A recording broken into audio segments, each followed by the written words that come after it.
Malungil sa mga kami rokul adra belal kuk nas ilmeo areng sa mesra mayang al ice nga kuk mam sa adra bebra mayang al ice kuk maldi kam lamra al tal Sunday.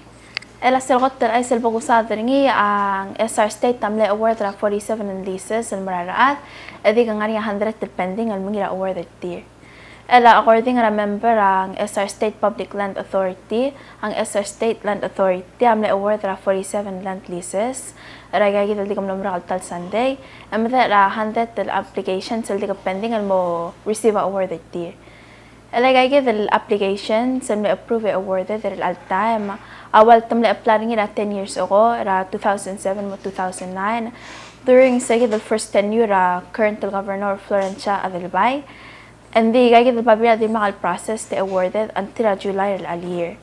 Dang naringi delays ra survey ra designated areas ay gagi del utma. Ela tigi del list program sa mal di mara residential ma commercial purposes. And the omsin gagi del list and the awarded del morte gagi del residences di ngario ra ngaria bek padang la sizes ra gagi del utma ngiro ka di ngario ra 2,000 square meters. Alasan magtara ay salbagusad niya Cambodian aircraft departs leaving 21 illegal Chinese workers. Alat tigil skogi awal ngiltitrira 26 passengers in May and then 21 tira illegal Chinese workers al mara Makka al mara Belao or segil Tuesday hindi segil Thursday awal tal skogi Mirail. According ra Director Border Customs ma Immigration John Tarokong Jr. The skogi amle permit del mo depart nga amle only chartered by an agent del mo to bring mo alternative dele passengers. Ending gagi del agent tamle fine ring $10,000 tiragi del passengers at 21 tir tamle fine til $1,000 ichel at let them violate tabe la regulation or immigration. Meanwhile, tiragi dale 21 al passengers at tamle claim mo tamle rabela al meurior and dindim la work permit certier mal ubang provisional visa certier. Tira direct dim la return ticket certier emle apprehended ra police ra immigration. Alat currently kira pala hotel mingir segi the next flight al open mang sibil muton mara kublurir. Ela since 26 tir el passengers el total 5 tir laring proper permit tir matam na release tir di 21 tir dim la al board ticket el flight.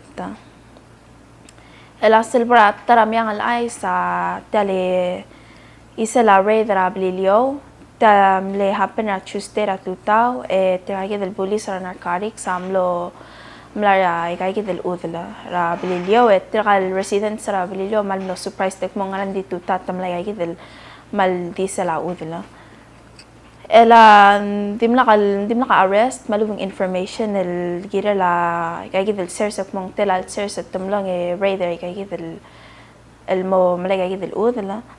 And the according ra police director Ismail Agwon also kumakmle pronounce sel correct dari nga 6,000 out of 9,000 el marijuana el yamla matured meaning 6,000 ay del marijuana wal ording ng 7 malay kukmara al mo ngidil kumalok kumakarang di madal 4,000 at 3,000 el dira kal matured ma total tumila 9,000 coming elagay del marijuana amlen nearly 6,000 grams of marketable product meaning 7 ultraw.